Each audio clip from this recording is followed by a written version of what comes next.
So now Michael Franzese isn't just someone who studied the mafia history of Las Vegas. He had a front row seat for it. The former Colombo crime family capo, nicknamed the Prince of the Mafia, was once one of the top mob earners in America, making millions during the height of the mafia era. He had connections to the Vegas underworld, the casinos, the power players, the men who helped turn this desert town into Sin City. He's now a motivational speaker. He's an author. He's appeared at the Mob Museum. He helped develop the Plaza Hotel stage show, A Mob Story. So if you want someone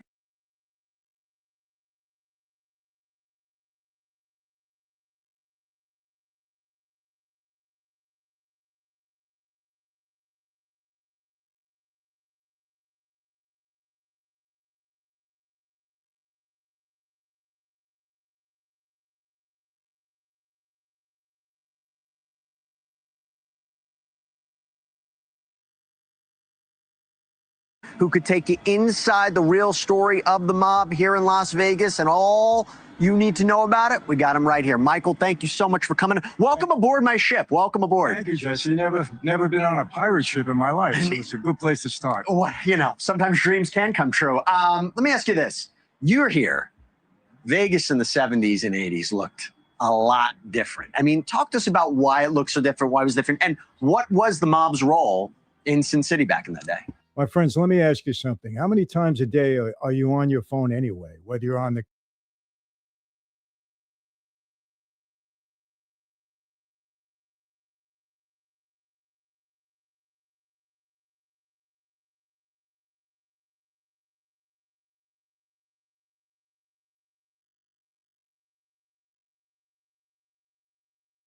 couch, you're in line, you're riding in a car, you're just scrolling and wasting time? If you're going to be on that thing, you might as well have it working for you. I've been using an app called Free Cash. It's a free rewards platform where you sign up, you pick from different mobile games and offers, and you earn some real money while you're playing. And they've got action games, they've got strategy games, casual stuff. You pick what actually looks fun to you. And Free Cash holds a 4.7-star rating from over 270,000 Trustpilot reviews, which tells me a lot of people are using it and a lot of people are getting paid. In my account, I just open the Earn tab. I choose a game I haven't downloaded before. I enable app tracking so they can see my progress.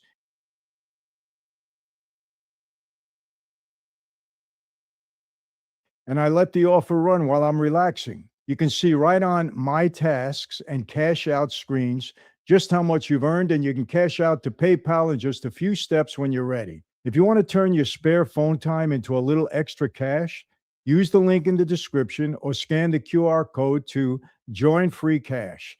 And now, new users get a $10 bonus on their first offer, started in eligible countries, and there's even a referral code inside the app. So when friends join through your link, you earn money too.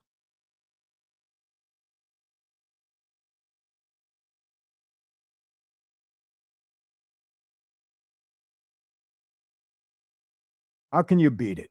Honestly, Jesse, we built Vegas. I mean, no question about that. You know, when Lucky Luciano and Meyer Lansky left Cuba after the revolution, we're into gambling. So where do you go? You go where it's legal. And we all came to Vegas. And of course, you know the story with Buzzy Siegel, you know, with the Flamingo.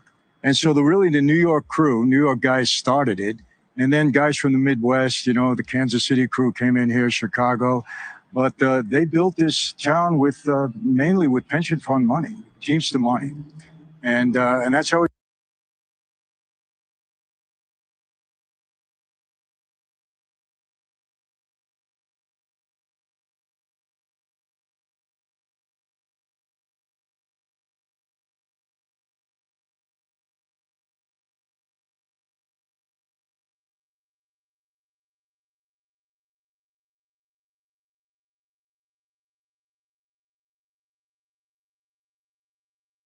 It grew. Do they still have a role in it today, as far as you know? You know, a lot of the services, you know, who brings the napkins into the casinos, who does certain things like that. Yes, but as far as controlling the casinos, no more. You know, it's romanticized.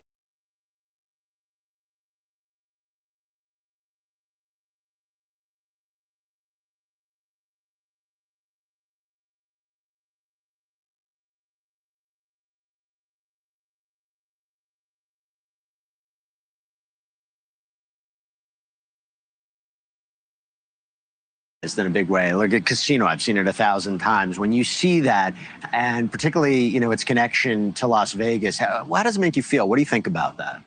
Jesse, you ask anybody that was around during that era, 60s, 70s, 80s, it was a better town. Really? Yeah, it really was. I mean, you didn't have all the restrictions, the regulations. Things were more relaxed.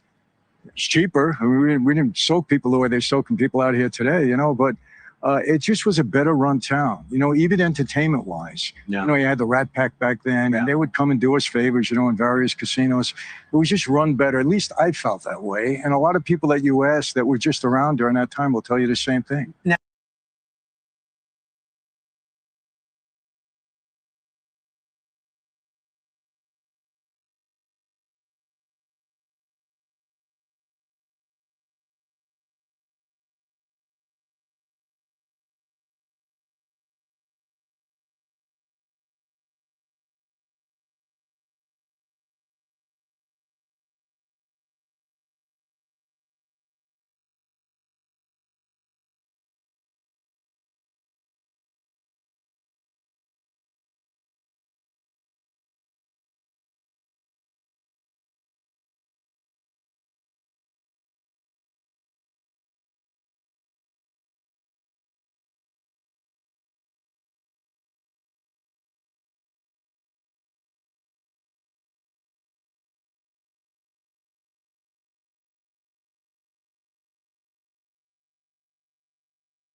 now, you were very generous with your time.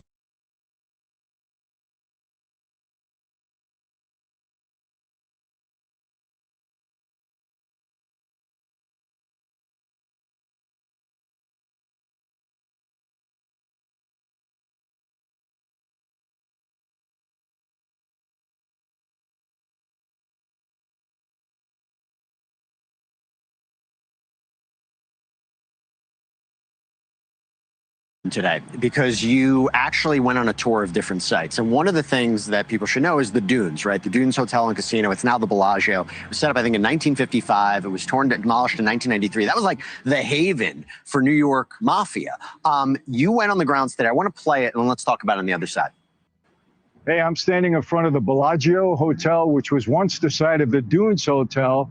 And it was a real hot spot when we ran this town. And you could talk to anybody that was around during the 50s, 60s, 70s, 80s. It was a better town when we controlled it. Forget corporate America. The mob runs things well when it comes to gambling. And a lot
A lot of history in this particular place. You know, the mob got involved here after the Cuban crisis, the revolution there. We left there, we came here, and we established it because gambling was legal.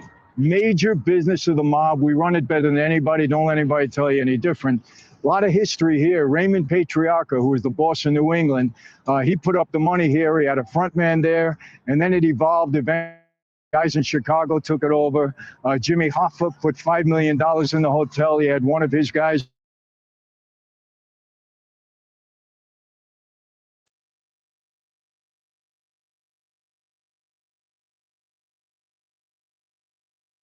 Dorfman was the guy, if you saw Casino, the guy Andy Stone. He was the guy that got killed. It was Alan Dorfman ran this place. And people, let me just tell you, it was a better town when we ran it. Don't think that we're all gone. You know, we'll never leave a place where we got gambling coming to us easily. And we still have some of the services. Watch where your pillows and pillowcases and napkins are coming from. It's all mobbed up, but it's a great city. But bring the mob back. I'm telling you, you'll enjoy it more. You'll have better entertainment. See you later.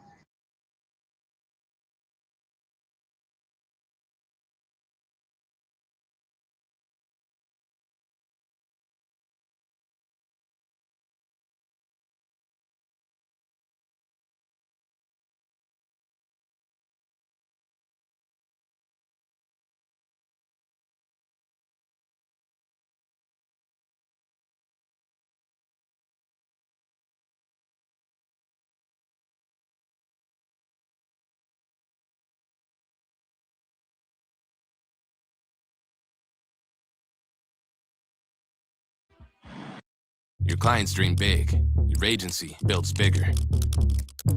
Base 44. So when you look back on that, and then you're commenting on it now, I mean, do you still see certain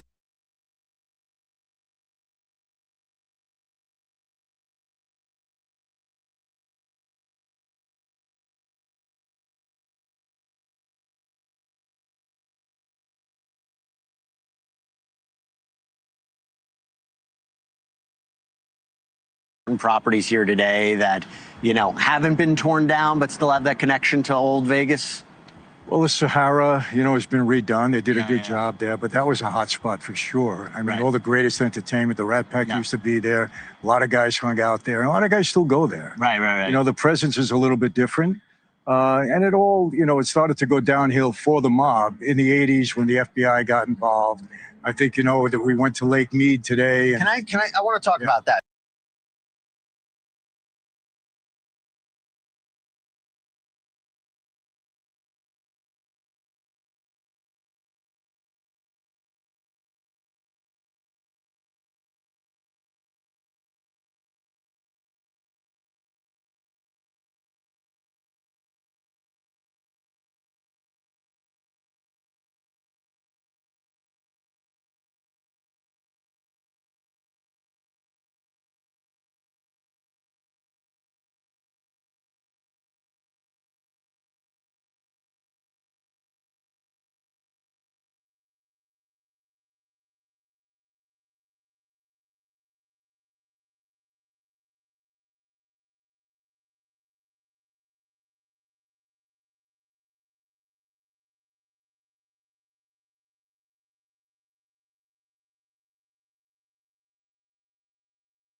So obviously we go back to Casino, right? Joe Pesci's character was killed in a cornfield, but you think about a connection. Lake Mead has been synonymous with bodies being there. I think they just pulled somebody in a barrel from the 70s or 80s. I mean, I just want to play that for everybody to see the Lake Mead location that you went to. Well, here I am at Lake Mead of all places, and you might wonder, why would I be doing here? What would I be doing down here? Well, you know, it's got a real history. It's got a history in Vegas, a history with the mob. This was actually the first or the biggest man-made reservoir in the whole country. But there's an interesting story behind it. Back in the day when the mob was really prominent here, 70s, 80s, 60s even, this was allegedly a mob burial ground. They put the bodies in here.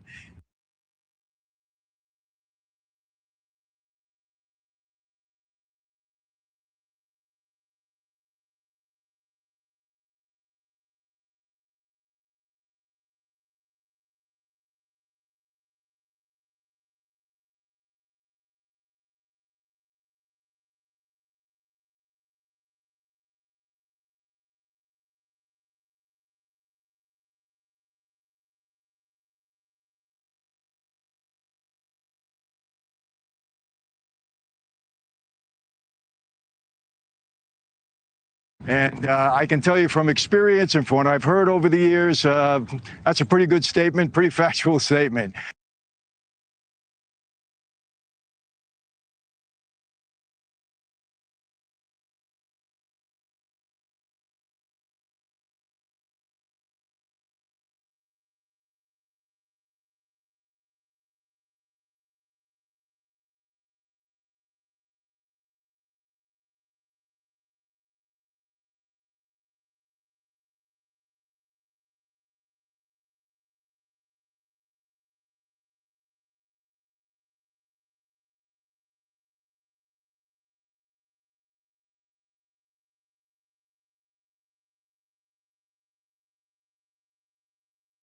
But why would they come here? Well, very simple. They don't want to put bodies in Vegas on the Strip where, we used to deal quite a bit when we controlled this city, and we really controlled this city. That happened right after the revolution in Cuba, and the New York guys, Luciano, Meyer Lansky, Bugsy Siegel, they came out here and really started the presence. Then the Midwest took over, Chicago, Kansas City, Cleveland, big history. But Lake Mead was very important because if you drove down here with me, you'd understand why. Nobody's coming here, no law enforcement. At night, pitch dark. You had to get rid of a body, dispose of it. This is where it went. And then something crazy happened. In 2022, the lake kind of receded. Nature did that, and bodies started popping up.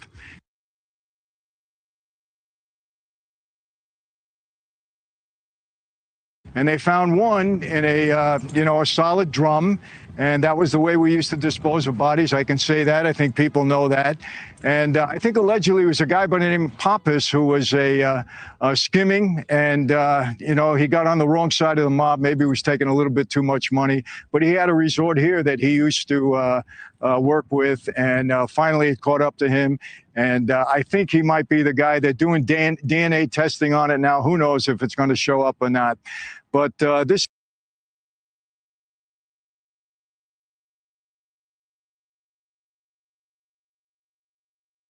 is a real historical place, and I think people are getting to understand that. I would have never come here before unless I had business to do, but fortunately that never happened for me. I want to make that clear. But there's an old saying, says what happens in Vegas stays in Vegas until the FBI got involved in the 80s, and then it doesn't quite go that way. So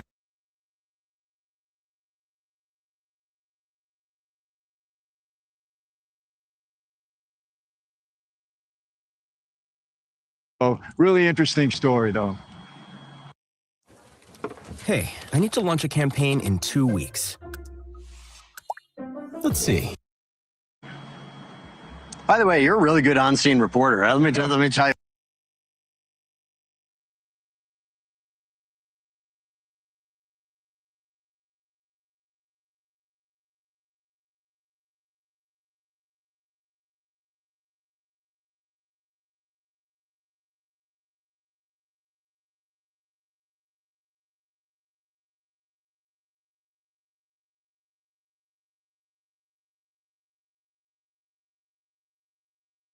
Very good. You think that's who's in the barrel? Oh, yeah. Well, no. Let me clarify that. That's what I heard back then. Okay. He ran a place called I think it was the Echo Resort, and it was near Lake Mead. Okay. And they caught him skimming or whatever, and then all of a sudden he's gone. Do you have an idea who it could be if it's not him? No. Okay. No. All right. By the way, skimming. I talked about how exactly does skimming work? Well, listen, when you have a hotel and you got a lot of cash coming in and you got accountants that work for you, very, very simple. I was in the gasoline business. Basically, we were defrauding the government out of tax on every gallon of gasoline. Ran that operation for 8 months. Why? Because I had a lot of cash. I had accountants that were cooking the books, so to speak, and you're able to dispose of it. You take off the top. And nobody does that better than we do. And again,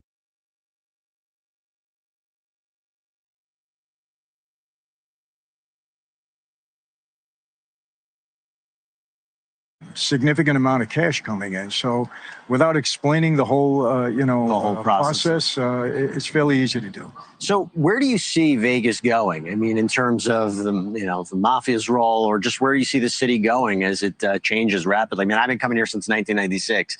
it looks radically different from then as well. I mean, I think corporate America is here to stay. I don't think you'll see a mob presence here heavily at any point in time.